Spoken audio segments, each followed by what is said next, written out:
iniciando a partir de agora, também, né, tinha esquecido, a transmissão no Facebook. Me perdoem que eu cheguei aqui conversando com o Nilton, né, e acabei esquecendo de ligar aqui o Facebook. Estamos, né, agora também no Facebook, já agradecendo, é sempre o primeiro de plantão, sempre firme, Sargento Michel Mendonça, agora em Nova Cidade, agora ele está trabalhando no PECEM. Deus o abençoe. E o Sargento Michel é um dos primeiros. Nós temos assim, os caras são os primeiros, né, que gostaram do programa, e o Michel era uma espécie de embaixador do programa, viajava muito, né? Sim, sim. E todo dia ele dava conta. Luciano, eu estou aqui na cidade tal, com o cabo fulano, com o soldado fulano, que começaram a conhecer o programa também, gostam, né? Então, até por conta desta situação, né, por causa desta atuação do Sargento Michel, a gente tem muita gente dentro dos quartéis, na polícia, que nos honra muito, né? Esses guerreiros, né, que nos ouvem e nos honram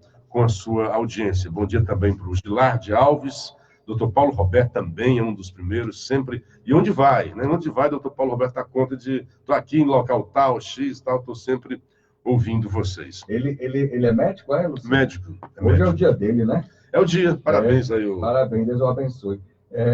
Luciano, o Vicente daqui a pouco vai ligar, que é 1 minuto de participação de um assunto que ele esqueceu de comentar. Vicente, quando você quiser ligar, estamos à disposição. Né? Pode ser agora, Vicente, até. Exatamente. Então é isso aí. Então, enquanto ele não liga, eu vou trazer um assunto de Sobral. É um assunto que remonta a 2014. Opa, olha 5 como anos atrás, hein? Pois é, há 5 anos deu-se lá em Sobral a compra das sanduicheiras superfaturadas. Um absurdo, uma sanduicheira que custa, acho que 400, 200, alguma coisa assim, e foi comprada por 2.000 e poucos reais. O valor é pequeno, mas é o que a justiça conseguiu, né? Acho que foram 5 sanduicheiras, 10 sanduicheiras. O certo é que agora, neste mês, desde a semana passada, o ex-prefeito Clodoveu Arruda, meu amigo Veveu, assim como o seu secretário, então secretário da Educação, Júlio César, porque foi usado, e assim é tudo muito simbólico, né? O superfaturamento e ainda mais os recursos usados eram recursos da educação. Uma cidade que canta por aí que tem uma das melhores educação. Aliás, hoje o Elton Macedo ficou até de ligar para cá, né? Ele quiser falar sobre, a partir de segunda-feira, a semana todinha, de provas. E também há muitas denúncias de irregularidades na execução dessas provas. Pois bem, na época, então, a administração do governo Veveu fez essa compra superfaturada de sanduicheiras e outros itens, com recursos do Fundeb, recursos da educação, de onde se deve ter, assim, um cuidado mais especial ainda, porque é dinheiro da educação. Aí como é que você pega um dinheiro que é da educação e vai comprar uma sanduicheira por 2.000 e poucos reais? Que cuidado! É óbvio que se fosse o dinheiro dele, ele não teria cuidado, não teria comprado com esse valor. E o Ministério Público diz, está claro... É muito dinheiro, viu, Luciano? Que o prefeito tinha conhecimento e nada fez para evitar essa irregularidade. Então, está envolvido aí o prefeito, o então secretário, o então ouvidor, o então procurador, a moça que fez as compras, está todo mundo envolvido e com dinheiro bloqueado para garantir o ressarcimento ao erário municipal. Como vocês logo chamou, foi 2014, acho que 2015 aqui começou, e só agora, né, 4, 5 anos depois, a lentidão da justiça, num caso simples. É um caso muito simples. É a compra de poucas sanduicheiras. E o tempo que a justiça leva, né, a celeridade da justiça, hoje o prefeito já está aí, já está fora, tem outro prefeito, né?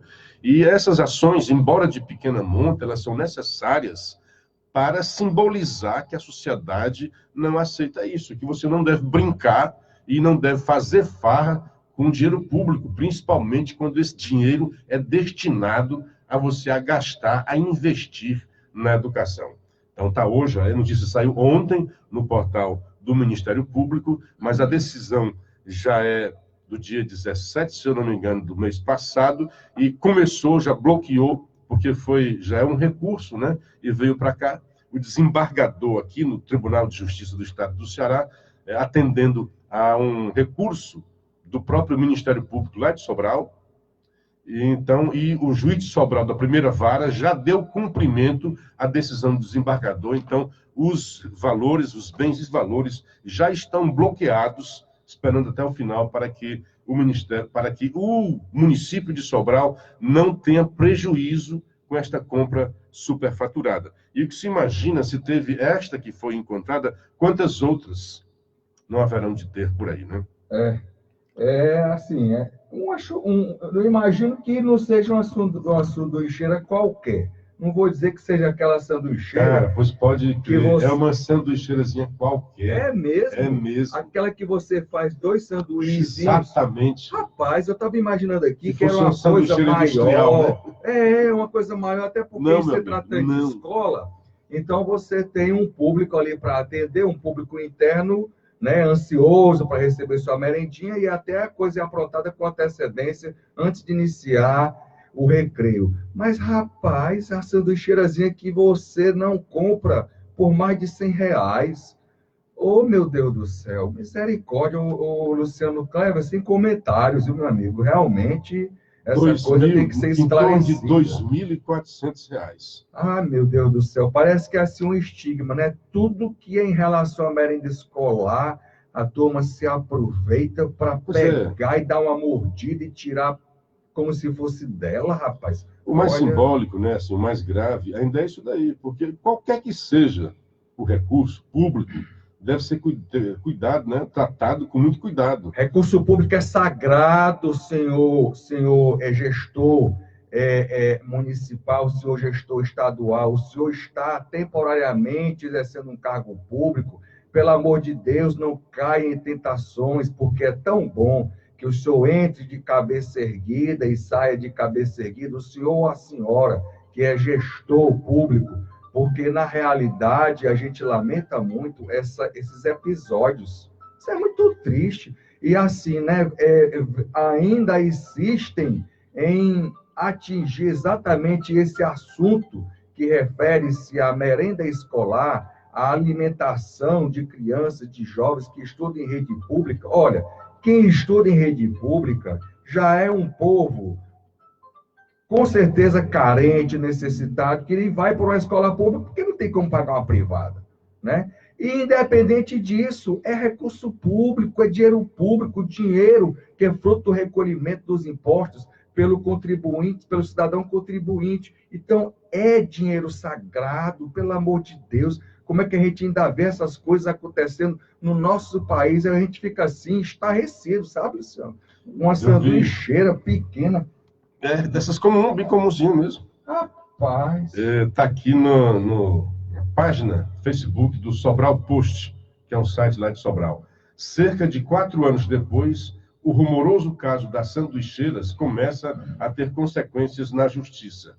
O ex-prefeito de Sobral, Clodoveu de Arruda, o Veveu, está com bens e valores bloqueados desde a semana passada. Segundo o procurador, Veveu sabia da irregularidade e nada fez para evitar o prejuízo ao Tesouro Municipal. Pois é, então, enfim, isso está acontecendo. É bom que isso aconteça, né? Porque, o que mais que diz aqui? Também foi decretada a quebra de sigilo bancário e fiscal do ex-secretário Júlio César da Costa Alexandre. O juiz Antônio Washington Frota, da primeira vara civil da comarca de Sobral, bloqueou desde o dia 9 de outubro passado R$ 60.812, entre valores e bens, do ex-prefeito, em cumprimento à determinação do desembargador Luiz Evaldo Gonçalves Leite, do TJCE, que decretou a indisponibilidade de bens e valores dos acusados, em decisão tomada no dia 12 de agosto de 2019. Aí vai lá e diz que foi um agravo de instrumento interposto pelo Ministério Público do Estado do Ceará, representado pelo titular da 3ª Promotoria de Justiça de Sobral, Paulo Henrique de Freitas Tresse. É bom a gente dizer esses nomes, que são as pessoas que estão lutando, claro, da Procuradoria, lutando a favor da sociedade. Eles estão ali em nome do povo, né? O montante de mais de 60 mil é equivalente ao dano causado aos cofres públicos, o caso da aquisição de sanduicheiras superfaturadas. Pois é, enfim, então viva a justiça, que se faça justiça, né? Embora tarde, mas que a gente não deixe isso impune, que realmente os culpados havendo culpados, nós temos que puni-los, né? E até assim, para dizer para os outros gestores, olha, aqui o negócio não pode ser assim. Deixa eu ver, me chamam então se agradecendo. Muito obrigado pelas palavras, faço com o maior prazer, meu amigo. Vocês são os nossos professores políticos, pois o programa é uma verdadeira aula. Olha que maravilha. Bom dia para a Lúcia Vasconcelos. Obrigado, e a nossa responsabilidade aumenta, né, Luciano? Paulo Regis Porfírio, um bom dia, meu garoto. Lúcia Vasconcelos, bom dia. Que haja luz, amor e harmonia em sua jornada de vida. Amém, Amém, minha querida. Bom dia, primo Osmar Mesquita, o André Lima Ramos também desejando para nós bênçãos. Valíris Avelino, Catarina Soares, bom dia, Luciano Clever, Nilton Mourão. Bom dia. O Antônio Lacerda, lá em Natal, Ronilson Sérgio, também no interior. O Wellington Macedo, aí o Wellington, né, fica atento. O Wagner, bom dia, Luciano, tem que se avaliar a conduta desse engenheiro que havia iniciado a reforma no prédio que desabou. Ao ver a situação do imóvel, será que ele não era para ter condenado a desocupação, recomendado a desocupação do prédio? Inspeção de imóvel com um profissional desse nível não tem qualquer serventia. Realmente, ninguém sabe se ele recomendou e as pessoas não saíram, ou se não houve a recomendação, né? Como eu já fui síndico, viu, Luciano? Olha, tem moradores que dão mais trabalho, que é o maior problema, e não ajuda o trabalho do síndico. É possível até que o jeito tenha recomendado ao síndico, tenha alertado, o síndico possa ter exatamente alertado a quem ainda insistiu em ficar morando lá, porque o prédio já estava bem desabitado, sabe, Luciano? Ontem eu tive informações, poucas famílias ainda insistiram em permanecer. Vai ver que já teria havido alguma recomendação. Estou especulando, né? Então, exatamente. E alguns tinham saído, né? Alguns recalcitrantes pagaram, alguns com a vida, né? Então, assim, como é importante nessa hora a chegada do poder público para, inclusive, ajudar o trabalho do síndico. Aliás, fazer aqui um reparo, porque você foi um pouco injusto com a Câmara, né? Faça um reparo, porque realmente é tanta coisa que a gente esquece. Na verdade, a Câmara, né? A Câmara aprovou a lei. A lei de inspeção predial. A lei do conhecimento. A prefeitura é que não cumpriu ainda a lei, né? A questão da regulamentação, né, do decreto. Porque você tem a lei, exatamente. Aí a prefeitura, o que é que faz? Tendo em vista a lei, ela vai regulamentar. De que forma, quantas pessoas vão, como é que será e tal. A regulamentação cabe ao órgão que vai executar. Realmente, né? A regulamentação interna, né? Administrativa. A legislativa, esse passo do legislativo, ele cumpriu. O que não cumpriu, a meu ver, e aí sim você tem razão, é que depois de aprovada, os senhores vereadores tinham que ter pedido, cobrado. Cadê? Não vai entrar em vigor, não? Atitude, assim, né? O que nós fazemos aqui não tem consequência, não? Por que a prefeitura não fez? Exatamente, porque os vereadores são os dignos representantes dos munícipes. Eles estão lá porque foram escolhidos por meio do voto, né, que a gente imagina livre, consciente, democrático, para representá-los, para exatamente levar ao conhecimento do Poder Executivo, que é a Prefeitura, e quem é o ocupante? É o prefeito, que para mim está para um grande síndico da cidade. Então, caberia exatamente ao Poder Legislativo Municipal cobrar para que a coisa entrasse em vigência para o bem de toda a população fortalezense, né? Para que o poder público, inclusive, desse aos síndicos que têm problemas, porque tem síndico que só quer ser síndico uma vez e nunca mais, porque a experiência é traumática. Não é nem por causa de um problema que acontece na estrutura do prédio, um vazamento, uma bomba que quebra, por causa de moradores. Às vezes, os moradores são os maiores dos problemas dentro de uma comunidade condominial. Eu digo isso porque eu fui síndico por 5 anos, e não foi fácil, mas cresci muito e Deus me deu essa possibilidade e eu saí muito melhor do que quando entrei, desde o primeiro dia ao último dia, como síndico no meu prédio.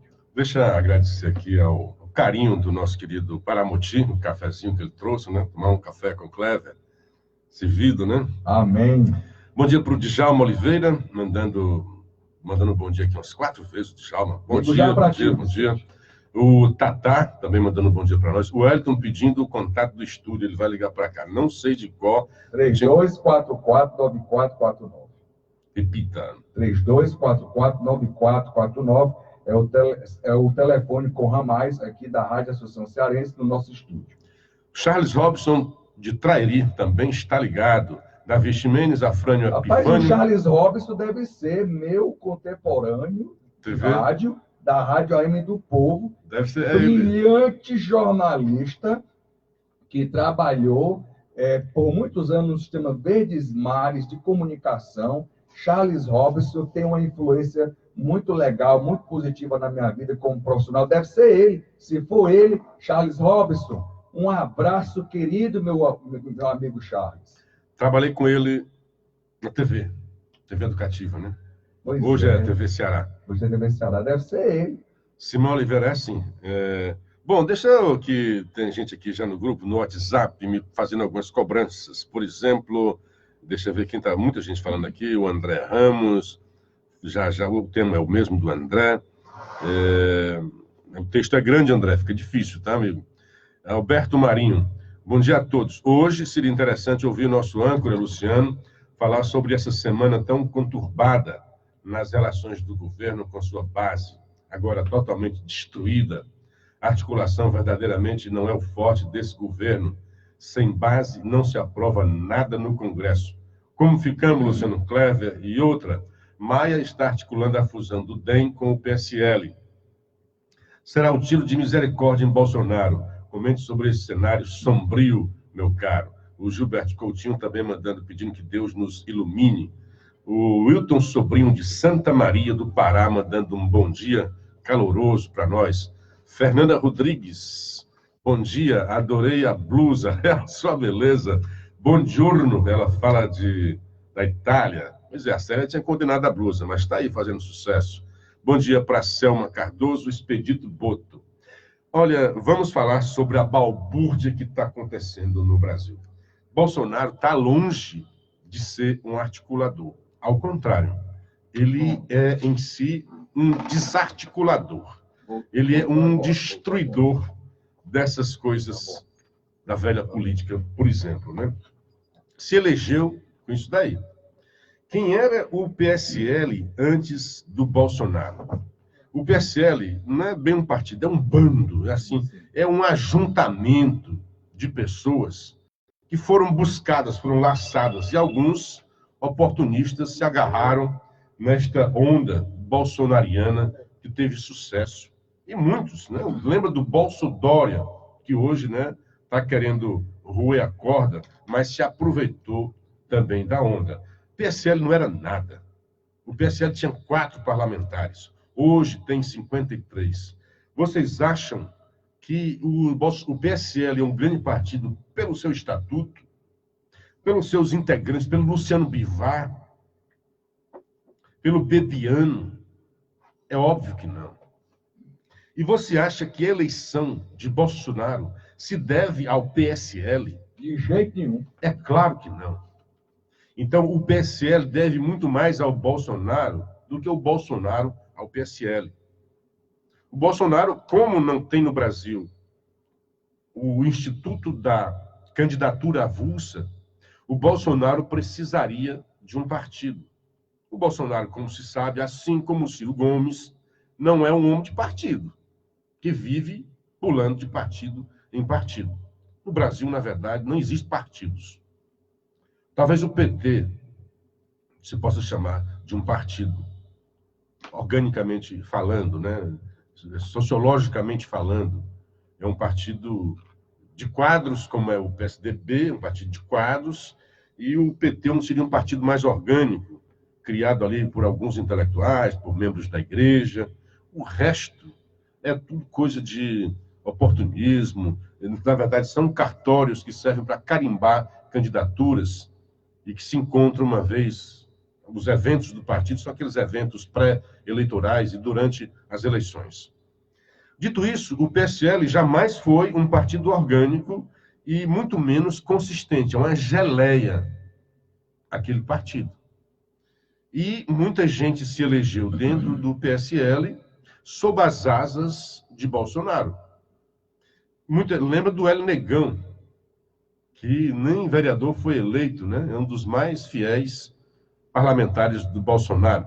E botou o nome, né? Negão do Bolsonaro, uma coisa assim. E foi um dos mais votados. Hélio Bolsonaro. No Rio de Janeiro. Hélio Bolsonaro se apresentou. Aquele negão lá, exatamente. Então, eu estou dizendo isso. É ele que é o pai da primeira-dama? Não, nada a ver, nada a ver.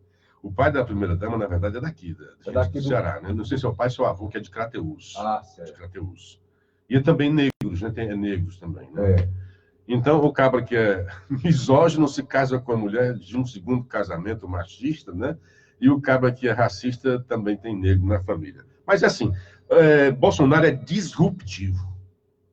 Ele está acabando com aquilo que a gente imaginava, e é por isso que muita gente não entende e critica muito o Bolsonaro, porque critica dentro da regra que ele estava acostumado a seguir. Poxa, é um presidencialismo de coalizão. Aliás, o meu amigo Hudson, professor de Sobral, muito bem-humorado, disse: nós estamos inaugurando o presidencialismo de colisão. Colisão. Na verdade, essa expressão, alguém já disse também, mas viva Hudson, né, que lembrou disso nesse caso, né? Em vez de um presidencialismo de coalizão, nós temos um de colisão. E é isso mesmo. E o que dizem? Bolsonaro é um tosco. Tá hoje o Fernando Henrique também dizendo isso, é um retrógrado, atrasado, um retrocesso, né? Olha, esse cara, eu não sei se é de propósito, ou se as coincidências, se o universo está todo conspirando fortemente a favor desse cara. Ou então ele é muito inteligente. O que é que acontece hoje no Brasil?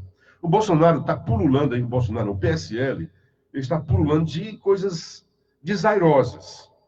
E dois focos principais lá no Pernambuco e em Minas Gerais. A história dos laranjais. Há laranjal em todos os partidos, mas a Folha descobriu e deu destaque a esses dois. O próprio Jornal Povo também descobriu aqui no Ceará, e não era bem do PSL, tinha outros partidos, o que o Jornal Povo descobriu aqui. Mas o que...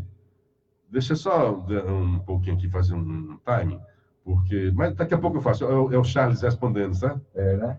O Charles respondendo. O que acontece? Bolsonaro não está satisfeito com o PSL. Por quê? Bolsonaro não comanda o PSL como, digamos, o Lula.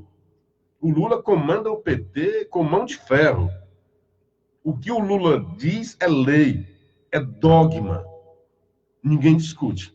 Até se assemelha, aceita, né? É dogma. No Bolsonaro é um bando de gente, né? Gente saindo, gente brigando, e muitos brigando até porque não tem cargo, e esse governo não é muito pródigo na distribuição de cargos, embora ele tenha que fazer.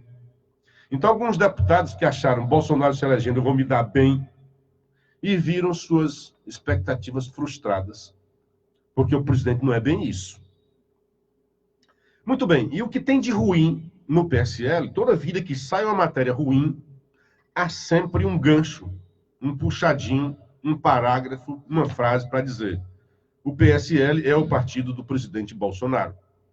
Então, é óbvio que você fica pegando na presidência da República o que tem de ruim neste partido. E aí você tem, neste partido, o ônus sem o bônus. Isto é, Bolsonaro, tudo que tem de ruim no partido, enlameia, de certa forma, a honra, a aura da presidência da República. E na hora do bônus não tem. O Bolsonaro não comanda o partido, em canto nenhum. O que o Bolsonaro tenta? Vamos para outro partido. Ou vocês me dão o comando partidário, para eu ter algum comando, a presidência da República, que é o poder maior, e o cara não tem nenhuma influência dentro do partido. O Lula está na cadeia e manda no PT. Hoje não é? O Bolsonaro está no Palácio do Planalto e não manda no PSL. Mas veja bem, estamos falando de partidos. O PT é realmente um partido. O PSL não é. O PSL é um ajuntamento de algumas pessoas, muitos oportunistas, que, eu vou me dar bem com Bolsonaro. Vou pegar carona aqui. Apostaram, né? Não, e apostaram, porque no início muita gente não acreditava. Sim, quantos, né? Exatamente porque Bolsonaro é diferente. Porque Bolsonaro não cabe dentro da régua deles. Eles imaginaram que Bolsonaro jamais teria sucesso. E aí o homem teve. E aí você quer que ele vá presidir o partido nas regras anteriores? Jamais. Então, o que eu acho de inteligência? Ou é genialidade, ou é assim o universo concorrendo para ele. Porque o que estão vendo de ruim, de sombrio, como o ouvinte disse aqui, eu estou vendo como uma coisa positiva. Está vendo aí uma depuração que era necessária. E Bolsonaro não quer ficar nesse partido se não tiver o comando, para não ficar só o que tem de ruim. Então, ele fez um movimento aí, diz, olha, os partidos tem que ter, tem uma coisa aí que não está transparente, tem muito dinheiro, sempre o dinheiro, né? Muita marmota. O PSL não tinha dinheiro nenhum. Como elegeu 53 deputados, a bancada maior igual do PT é um deputado a menos. O PT tem 54, o PSL tem 53. Então, a divisão do bolo do fundo partidário vai se dar principalmente entre esses dois grandes partidos, hoje de representantes na Câmara dos Deputados. E nessa hora, esse partido, que não era partido, seu Bivac, que não tinha dinheiro, de repente viu dinheiro demais em suas mãos. Porque é o presidente do partido e sua estrutura que vai definir. Aí manda o dinheiro para lá, manda o dinheiro para cá e tal, e vai aumentar o seu prestígio dentro do partido. E o Bolsonaro, não, se alguém tem que ter esse prestígio, sou eu, ou pelo menos dividir. No início houve até essa conversa de, olha, vamos dividir isso daí.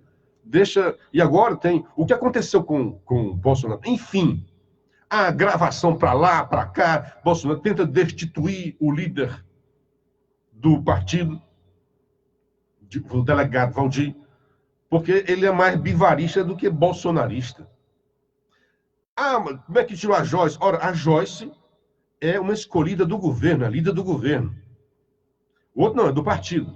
Aí como é que a Joyce, que se elegeu também sob as asas bolsonarianas, assina uma lista que não, que tem que ser o Valdir e não aquilo que o presidente quer? Ela é líder do presidente, do governo. Tem que seguir aquilo. Se não segue, se perde a confiança do governo, tem que estar para fora. E o Bolsonaro fez. Já temos outro líder do governo no Congresso.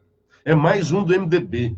Ele foi buscar fora do partido. Chato isso, né? Líder do governo no Senado é o Bezerra, do MDB Pernambuco.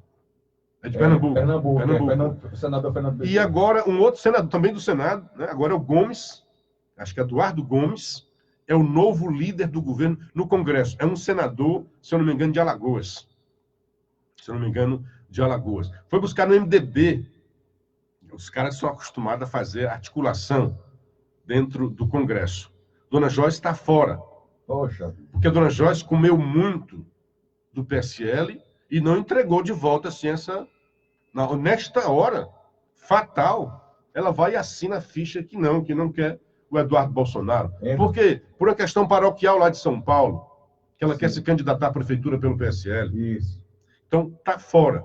O que aconteceu nesse momento? Bolsonaro está querendo levar, quer ir para outro partido.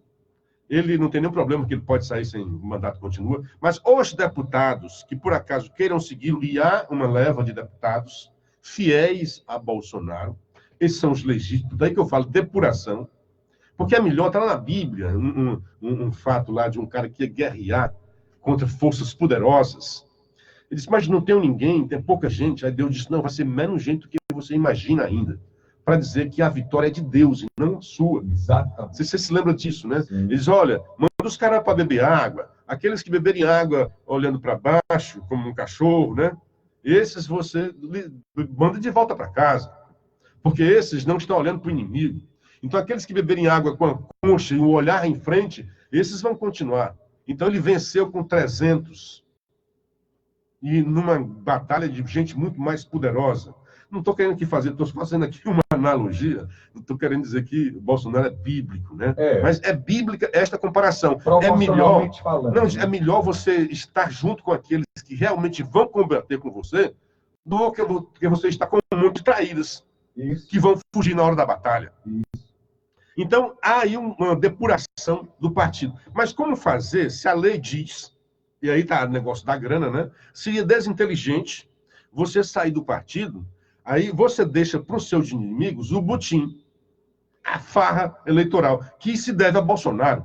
A grana que hoje o PSL tem e terá do fundo partidário, se deve ao desempenho de Bolsonaro, e não ao do PSL. Perfeitamente. O PSL jamais teve esse desempenho, jamais sonhou em ter um desempenho dele. Era pífio, medíocre, nanico. O que era o PSL? Pois bem, se você sai, porque o Bolsonaro pode dizer, o partido está roubando mesmo, está um negócio esquisito, eu vou sair, e os bons venham comigo. Quem for bom que me siga. Olha, ele iria ou para um partido novo, os deputados, se não for um partido novo, os deputados correriam o risco de perder o mandato. E iria sem levar nem a grana para financiar a campanha partidária, nem o tempo de TV. O que aconteceu agora? O Bivar foi de uma estupidez.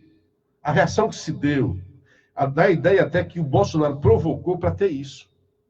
Porque agora, tanto o Bolsonaro quanto os deputados que queiram sair, já tem um acervo de motivação para dizer que houve perseguição. Porque você pode sair do partido sem perder o mandato, no caso de fusão, novo partido, expulsão do partido, ou por quebra do seu estatuto ou fusão do antigo partido. É o que está acontecendo. Tudo isso aí já está... Os advogados do Bolsonaro, aí o Admar, já está tudo listado. O que aconteceu? A reação imediata foi burra. O Bivar mandou tirar o Eduardo Bolsonaro do diretório de São Paulo e tirar o Flávio Bolsonaro do diretório do Rio de Janeiro. O que é isso? Perseguição. Já percebeu, já está voltando atrás, dizendo, não assinei nada. O delegado Valdir, eu tenho aqui gravação, eu implodo o presidente, esse vagabundo.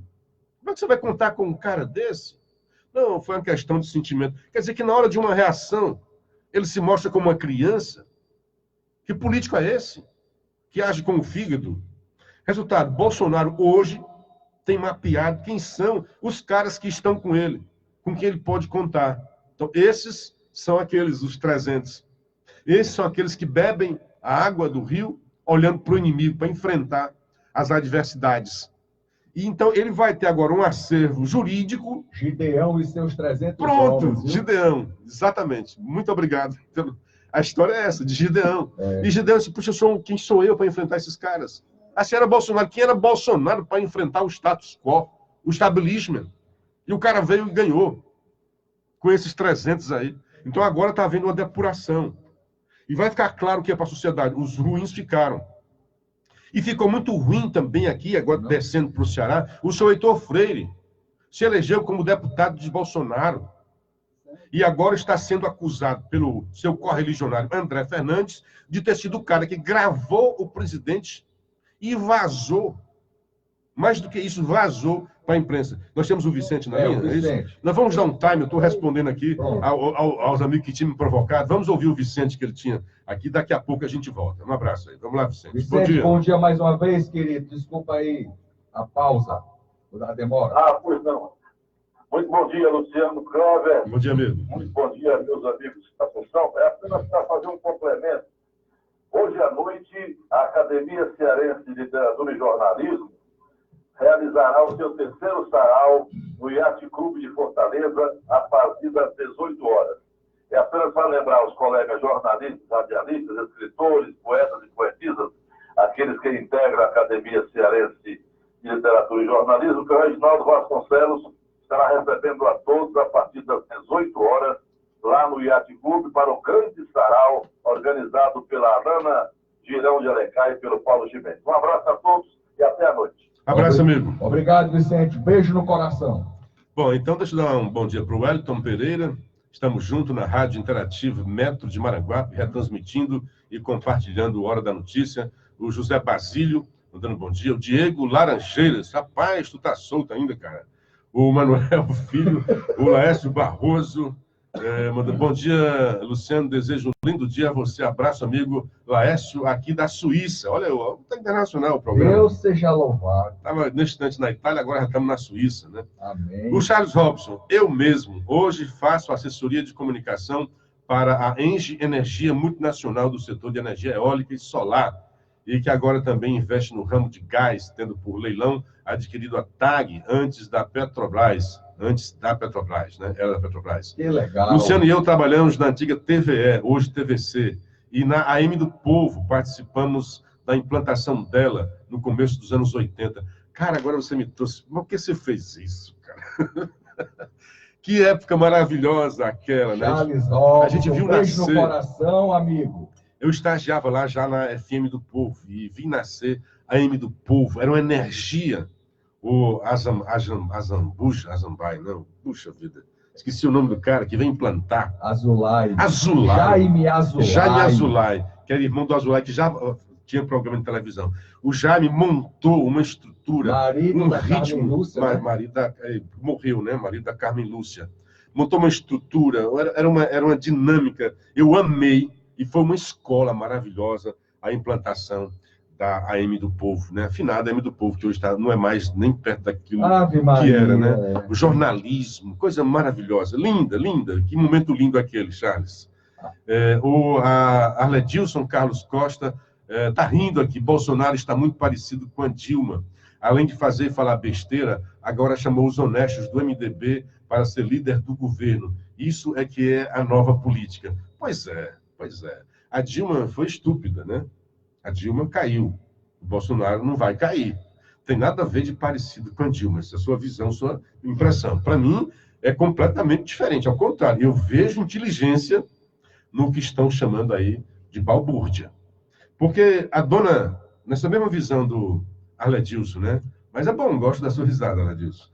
A Mira Leitão está dizendo hoje, né, que as trapalhadas do Bolsonaro atrapalham, né, a governabilidade. Onde é que está atrapalhando? 153 mil postos em setembro, empregos. O melhor desempenho desde 2013. Como é que está atrapalhando? Essas coisas do Bolsonaro, fica esse auê, essa espuma no meio do mundo, da imprensa, todo mundo falando, enquanto isso o governo vai. O governo está andando. As reformas estão andando. Agora mesmo, o Paulo Guedes está apresentando um novo pacote aí para contenção de despesas de 30 milhões no Estado. O governo não para. Não tem nada de risco à governabilidade. Aqui é questão política. E Dilma, por favor, eu queria comparar Dilma a Bolsonaro. Bolsonaro é uma águia. A Dilma era uma estúpida, me desculpe. Não tinha a menor habilidade política, que Bolsonaro está provocando isso mesmo. Dilma não, Dilma queria seguir aquele padrão. Bolsonaro quer quebrar o padrão. É de propósito. Dilma não conseguia. Dilma foi empichada porque não conseguia se relacionar com o Congresso. Brigou. Quem faz a política, amigo, você não escolhe os deputados. Eles estão lá e você tem que trabalhar com eles para aprovar, para ter a governabilidade. E nisso, o Bolsonaro faz também as suas concessões. O que é que você tem contra o Eduardo Gomes? Eu não conheço. O Fernando Bezerro, que você tem, tinha quando ele era lá da Dilma. Até agora, não houve nada contra o cara. Não há santos naquele templo da democracia. Infelizmente. E você tem que trabalhar com eles. Senão, Bolsonaro dava, né, fosse uma ditadura, não, expulsa aqui quem é ruim no PSL, expulsa aqui quem é ruim, vou ficar só com os bons. Não existe isso. A política é isso daí. Tem que engolir os sapos mesmo. Infelizmente, no Congresso Nacional, existem mais cabritos do que ovelhas. E assim, hoje o FHC ele está no Globo e está também no Estadão, e dizendo até que se surpreendeu com o Lula. Que o Lula não foi o purista, que aqui como um amigo queria, né? Ao contrário. Lula se aliou com o que tinha de pior dentro do Congresso. Com a escória da política. E você tem que sujar as mãos mesmo, já que você não escolhe aqueles caras. O problema não é você se associar a eles para dar governabilidade. O problema é você começar, em vez de você influenciar os caras para fazer o bem, você se deixar influenciar pelos caras que fazem o mal passar a fazer o mal também. Se deixar levar, né, Luciano? Que foi o caso do Lula. Foi o caso do Lula. Desgraçadamente, foi o caso do Lula. A palavra é essa, desgraçadamente. Assim, para nós, para ele pode ter sido uma coisa boa, né? Dinheiro, muito, hoje é milionário, né? Para frente aqui, o Auriclésio Macedo, o Soares, o Diego, muito bom, Clever, sua visão. O que ele está achando? Boa, minha visão, né? Porque eu estou de óculos, viu? O Afrânio Epifânio, eu estou escutando o seu comentário a respeito do PSL e Bolsonaro. Tirei a minha conclusão. A melhor escolha é que Bolsonaro saia mesmo desse partido, onde que o presidente não tem vez e voz no partido, e também Bolsonaro não é a favor das porcarias que está acontecendo dentro do próprio partido. É mais ou menos isso, Afrânio. Ele percebeu isso e percebeu o momento que tinha que fazer isso. E percebeu que isso iria, sim, comprometer o governo dele já já. Já estava comprometendo, já está comprometido, né? E a gente lamenta que a Joyce Hasselman, uma mulher brilhante, jornalista, por questões pequenas, menores, paroquiais, como você bem disse, lá do PSL de São Paulo, ela tenha embarcado nessa canoa furada, porque ela, a meu ver, vinha fazendo um papel interessante. E o PSL, quem era o PSL antes do Bolsonaro desembarcar? Zero. É porque no Brasil, infelizmente, para você pleitear um cargo eletivo, você tem que ficar abrigado a um desses partidos, essas siglas partidárias, que, como o nome já diz, partido. Se a coisa fosse boa, não estava partida, porque é partido para fazer o bem ou para fazer o vale tudo. E, infelizmente, essas siglas partidárias, elas vivem do vale tudo por dinheiro, vale tudo por poder, vale tudo por vaidade, vale tudo mesmo. Então, o presidente Jair Messias Bolsonaro, de maneira alguma, ele pode ficar passivo, que nem os macaquinhos, fazendo de conta que não está vendo, não está enxergando, não está percebendo, e a coisa está começando a feder.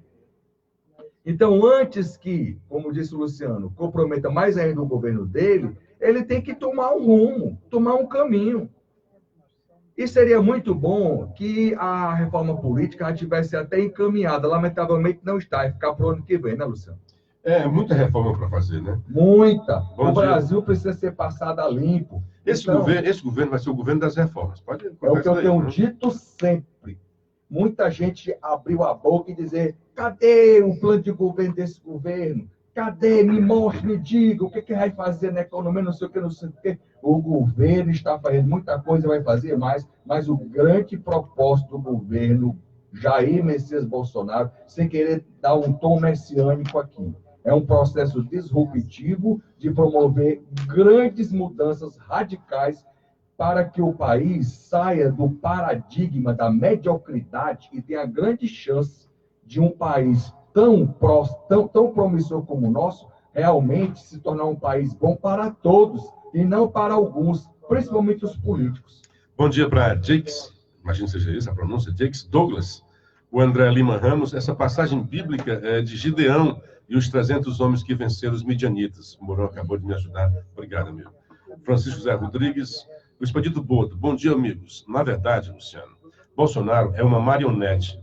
Quem mexe os pauzinhos são seus filhos. É um presidente sem projeto, sem liderança, despreparado, por isso essa dificuldade. Boto, é a visão sua, né? Eu acho que é o contrário. Eu acho que os filhos não mexem com Bolsonaro, não. Bolsonaro, apesar dos filhos, aí sim, os filhos têm trazido problema para o Bolsonaro. Tem trazido. Principalmente o Carlos, né? E o Flávio também lá, aquelas coisas lá, né? Mas isso é outra história. Aí sim, aí não pode, ele não pode colocar os filhos para fora, né? Mas os deputados podem, né? Francisco Fransquinha, a verdade é que Bolsonaro está rodeado de hienas. Auriclécio, bom dia, querido. Karina Menezes, comentários esclarecedores que os ouvintes têm que saber. Parabéns. Michel Mendonça, irmão do desenhista Daniel Azulay, exatamente. Ricardo Gomes, bom dia, amigos da Assunção. Grande Ricardo Coração de Leão. Não, tu dizia outra coisa, né? Como é que tu fala dele? Richard Gomes. Richard Gomes. E Delberto Gugel, mimimi contra Bolsonaro até 2022. Que é isso? O Arledilson voltou. Fernando Bezerra era desonesto, hoje honesto. Ninguém está dizendo que ele deixou de ser desonesto, não, meu. O cara é tão igual a Dilma que pegou os seus corruptos e hoje são líderes do governo. Pois é. Onde é que tem igual nisso daí? Mas não vamos nos precipitar, vamos aguardar. Não, é assim, ó, dizer que Bolsonaro é igual a Dilma, é dizer que os eleitores do cara são igual a Dilma, né? Que ampliaram a desonestidade. Quem botou de volta lá? O cara, o governo. Tu acha, Luciano, que o Bolsonaro vai atirar contra os pés e vai atirar contra a cabeça dele? Nem pensa. Como é que vai aprovar se não tiver o beneplácito desses caras, amigo? Agora, o Bolsonaro ele tem que ser um grande enxadrista nesse processo aí. Catarina só lembra outra coisa, Luciano, sem esquecer que no momento temos uma inflação em baixa. Nós tivemos deflação. Quer dizer, diminuiu o preço. É óbvio que se isso continuar é ruim, né? Mas que aquilo lá tem uma deflação não tem problema nenhum. O André Lima, segundo as palavras do ministro Marco Aurélio de Mello, a prisão após pena, segundo, deve ser derrubada. E aí, Luciano, será que vai com a influência negativa do intocável Gilmar presente? Não, não é só o Gilmar, não, tá?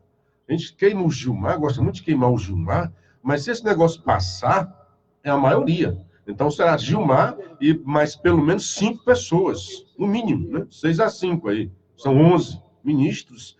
Então, se passar, passará com o voto de Gilmar e de mais 5 pessoas. O Afrânio, representante é aquele que acompanha o que está acontecendo dentro do seu partido e não comungar com o erro. Se fosse, os outros ficavam caladinhos. Eu vejo o presidente Bolsonaro da justiça. A Dilma, por exemplo, amigo, ela viu a roubalheira e jamais falou mal do partido. O Bolsonaro põe o dedo na ferida, embora isso traga dissabores para ele. É um cara que enfrenta, tem coragem, é enfrentamento. Marcelo Reis, bom dia, Luciano. Bolsonaro é um revolucionário. Um abraço. Em alguns aspectos, sim, ele está revolucionado o modo de fazer da política. O comum que o Lula fez é abraçar todo mundo. É abraçar todo mundo. Chama o cara aqui. Peraí, vamos dar um jeitinho. Chamam isso de habilidade política, né? Chamam isso de habilidade política. Paulo de Tasso, aqui é um outro assunto. Sargento Folan, bom dia, amigo. Donato Lemos, de Sobral. Deixa eu ver aqui. Quando escreve muito, o Bolsonaro está sendo desmoralizado por seu próprio partido. Isso nunca aconteceu com outro presidente. Que vergonha. Pois é, cada um tem a sua visão. Ninguém, aí eu concordo com você, ninguém brigou com o seu partido. Ninguém.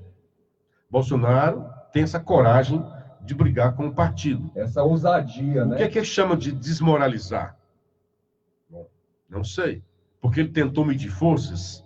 E a pergunta que eu faço o superficial. O que eu vejo por trás é uma tentativa de dizer, eu vou mesmo provocar os caras. Eu vou ver quem é que está comigo. E quem realmente for fiel vai estar comigo. A hora da verdade, Luciano. Quem, senhor Renato? Quem foi o outro? Lula, Collor? Quem brigou com o seu partido? Quem teve coragem de brigar, de apontar, de ter, olha, está com problema o partido? Todos correram para o colo dos caras. Está sem transparência. E o Bolsonaro não vai se sentar no colo dos caras. É isso que a gente percebeu. Bolsonaro não vai sentar no colo dos caras. E você veja só o seguinte, o que, é que você achou, Luciano, do Bolsonaro chamar para conversa Gilmar Mendes, Dias Toffoli e também o Fux, foi? O que é que você achou? Cara, eu não sei o que é que eles conversaram, né? Mas conversaram às vésperas da prisão em segunda instância. Eu acho que para o Bolsonaro, o Lula solto vai ser uma maravilha. Vai ser uma maravilha. O Bolsonaro não tem uma oposição. Aí fica aí o cara do Globo, né? O Gaspari. Enfim, Lula vai fazer a oposição. Vai ter uma oposição. Eu acho que é melhor essa polarização faz bem ao Bolsonaro. E aí vem o FHC. Não, cabe ao presidente fazer essa polarização, é só na campanha. Isso é a régua deles. É o que nós estávamos acostumados. Era o que se dava. Foi o que o Lula fez. O Lula radicalizou total na campanha. Botou o FHC lá embaixo. Foi. Enterrou o FHC. E acabou com a política econômica do FHC. Quando o Lula assume, faz exatamente o que a FHC vinha fazendo no campo da política econômica. Por exemplo, que era o principal alvo do Lula, neoliberalismo. O Lula foi um neoliberal. A transição que se deu, hoje a FHC está dizendo, eu fui o cara que dizia para os outros lá no mercado internacional, não, o Lula não é aquilo que ele estava dizendo na campanha. O Lula era uma coisa na campanha, no governo é outra. Esse era o discurso do FHC para acalmar os mercados. Aguarde, espere. Não, porque, olha, se o Lula fosse fazer aquilo que ele dizia que faria na campanha, seria coisa louca. Isso. Jamais ele teria feito aquilo dali. Então, ele acomodou. Ele foi habilidoso, chamam isso de habilidade. Bolsonaro, sim, enfim, nós temos um candidato de ruptura, um candidato disruptivo. E o cara que disse lá o que estava na campanha está fazendo no governo. Acabou de assinar o 13º salário do Bolsa Família. O que ele tinha dito lá, ele está fazendo. Ah, não tem projeto. O que é a reforma da Previdência se não é um grande projeto? Só a reforma em si. É uma coisa altamente complexa, difícil de aprovar. Ninguém, agora faz como Nonato aqui o ouvinte, né? Nenhum presidente teve a moral de aprovar uma reforma tão profunda e sem que a sociedade tivesse qualquer confronto. Lula tentou, foi o bom quebra-pau. Dilma tentou, foi outro quebra-pau. Aí vem o Bolsonaro, sem um partido que preste, está aí para aprovar, sem muito apoio, fez uma reforma muito mais profunda, muito mais aguda do que os seus antecessores. Aí o cara vem dizer, esse cara não sabe. Viva um cara que não sabe articular e está aprovando as coisas no Congresso. O que o Congresso não aprovou, e aí isso é bom porque é sinal de democracia, é coisa cosmética. Aquele decreto lá do Mourão. Isso. Mas eu queria mudar de... Porque hoje o tempo termina rápido aqui, né? Mas 1 hora é pouco para tanta coisa. Porque hoje tinha, que eu queria falar mais ainda do Janot, se for o caso, eu deixo para segunda-feira. Mais uma do Janot cai por terra. E, aliás, o Temer está dizendo, olha, como é que é isso? É simplesmente, volta aqui o Estado de Direito, mas é simplesmente isso? E o que ele fez? Não tem consequência? Ninguém vai punir o Janot por aquilo que ele fez? Está aqui o Temer, são 2 notinhas, que eu concordo com ele. Que história é essa? Aquele cara tentou derrubar um presidente da República, estragou o país. 2 tópicos da coluna política. O ex-presidente Michel Temer celebrou a absolvição sumária da acusação de obstrução de justiça gerada pela gravação de Joelis Batista, mas indicou que a história ainda não acabou. Diz o Temer, essa irresponsabilidade quase paralisou o país. Não podem ficar impunes. Desde o primeiro instante, eu disse que a frase criada pela PGR, ele diz, ele não merece maiúsculas, botou em minúsculas, né? Era falsa.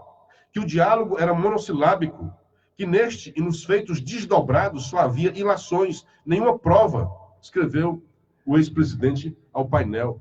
Tem que cobrar do seu Janot, tem que ter consequência. Nisso eu sou favorável à lei de abuso de autoridade, nestes casos. Com certeza. Outra caiu. Dilma, o próprio Ministério Público está pedindo que, olha, tira a Dilma, tira o Lula, tira um bocado de gente, naquela denúncia do quadrilhão do PT. Ele inventou essa história.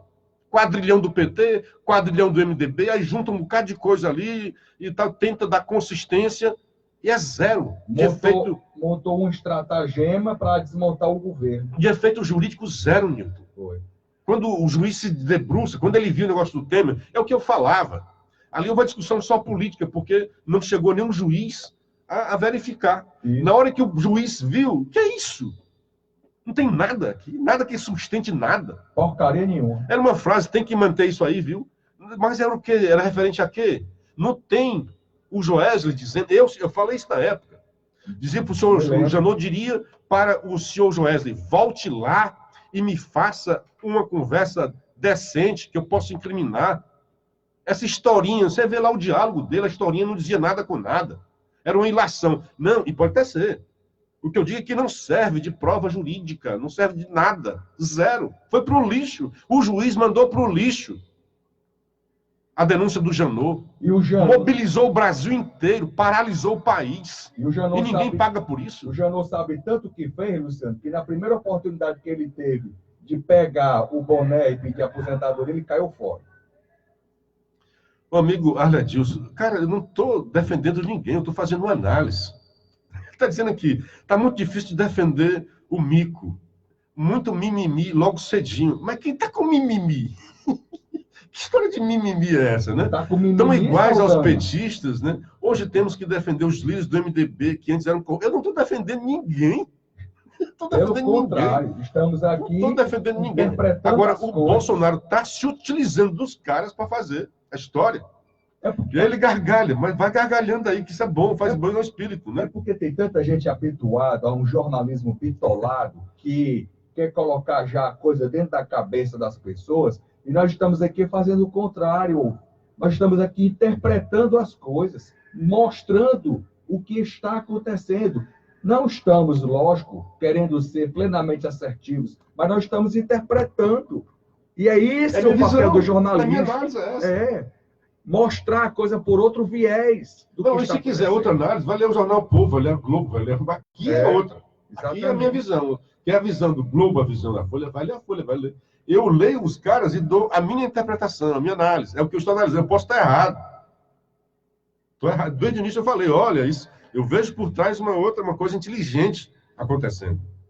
Eu estou percebendo isso. Quem percebe diferente, respeito. E se Deus quiser, vai ser o que nós estamos analisando aqui, porque é importante que haja essa depuração. Letícia chegou, maravilhosa, avisando que o nosso tempo acabou. Bom dia, querida.